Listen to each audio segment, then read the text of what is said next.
And so the question when we look at all of this is what is being done here? And you all know, because I've said this many times, that the model is being put out there by China. China has become the template for everything that is being done here.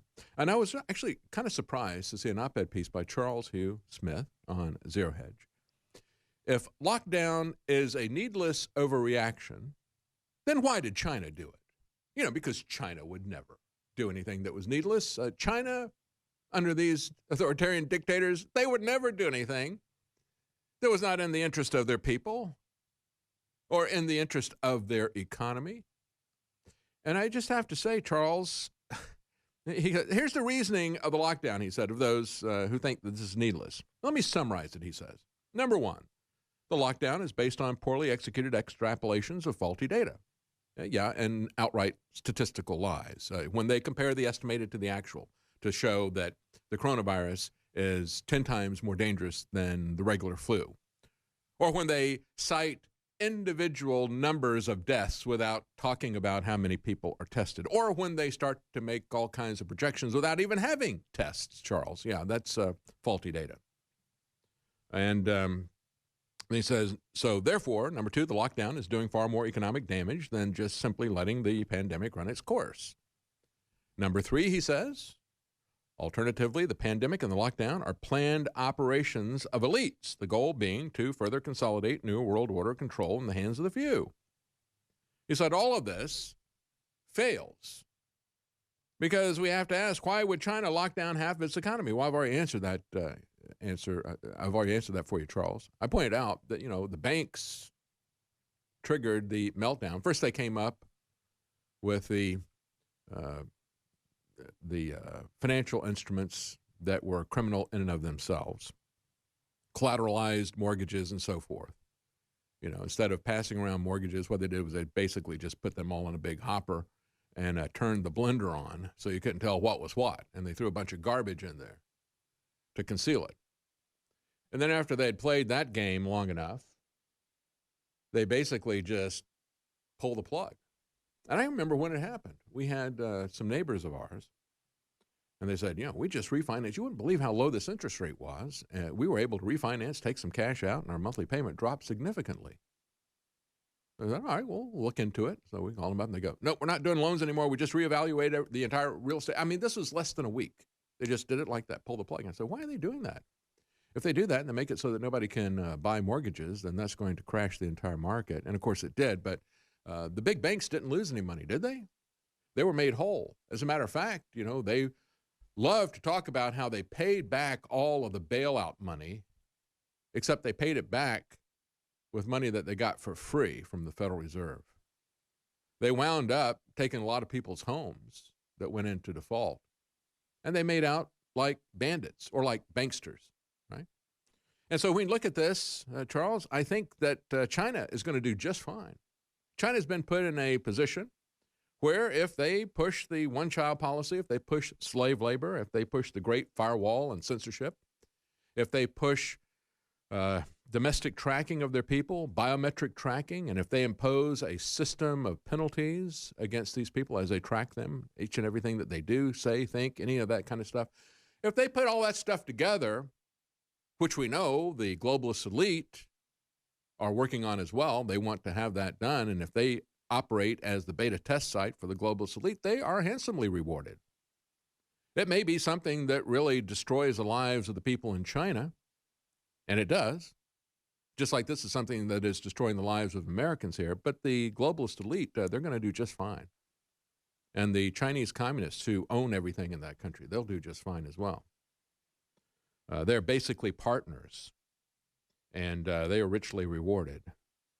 And so, his statement that it's a real stretch to claim the deep state is controlling China. No, the deep state is partners with this globalist cartel that has put all this stuff in place. And we're going to be talking about one of the architects of that, Kissinger, and what he had to say in his op-ed piece. But, my daughter is from China. We adopted her, I guess, about 13 years ago now. And when she was just under 5.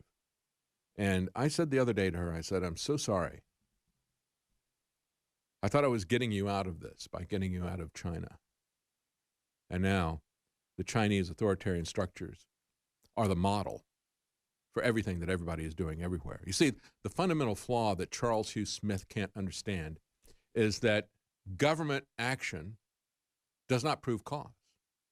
If they shut everything down, if they start taking authoritarian measures, that doesn't prove that they have a reason to do that. And if you look at past pandemics that have been declared by these globalist political organizations, this is completely out of line with anything that they've ever proposed in the past with much more severe pandemics. And I told her, I said, I've done everything that I can try to stop this. But what we have seen done in China is now coming here. What we have seen with the great leap forward between 1958 and 1960, Mao decided that he would remake their society. He decided that he knew better than everybody else, that he could centrally plan the economy, that he could do better by taking everybody out, just hitting the reset button. Okay, now you're a farmer. Now you're going to be working in manufacturing. You may not know anything about that, but I'm doing this for my power. He did that reset for his power. It wasn't that he thought he was going to do it to help the society. And of course, they would do everything communally. They would have communes that worked on manufacturing and communes that worked on farming. That's why they starved to death, because it was centrally planned. Child care, of course, was collectivized. Children were taken from their parents. They were put into large child care centers. Elizabeth Warren would be so proud. All the Democrats would be so proud of that. They loved this type of thing. And, their farming strategies were just bunk. And if it wasn't a one-size-fits-all, and if it wasn't imposed from the center, then, if a farmer had the wrong strategy, he would go out of business, and then the other farmer over here who had a different strategy, he would prosper, and then people would get the idea. But no, not that. No, it's all going to be the same. All work same. All starve same. 80 million people. We'll be right back. Decoding the mainstream propaganda. It's the David Knight Show. This ad will only run for a couple days because it's about to sell out. I noticed, hey, we had a lot of Prostagard. People love it. We've got a lot of it. Why is it suddenly almost sold out? And I went, oh my gosh, it's an incredible formula, not just for the prostate, the saw palmetto that's on record for helping that. It's got everything, vitamin D, a big dose of that, a big dose of zinc, a big dose of selenium, copper, chromium, and a bunch of other stuff. This is the perfect formula for what's going on right now.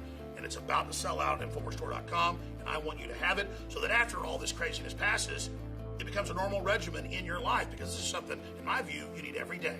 Get it right now, Prostagard at InfoWarsStore.com, and whatever you do, please warn others that Mother Nature has given us a lot of things that really help boost our overall health and wellness.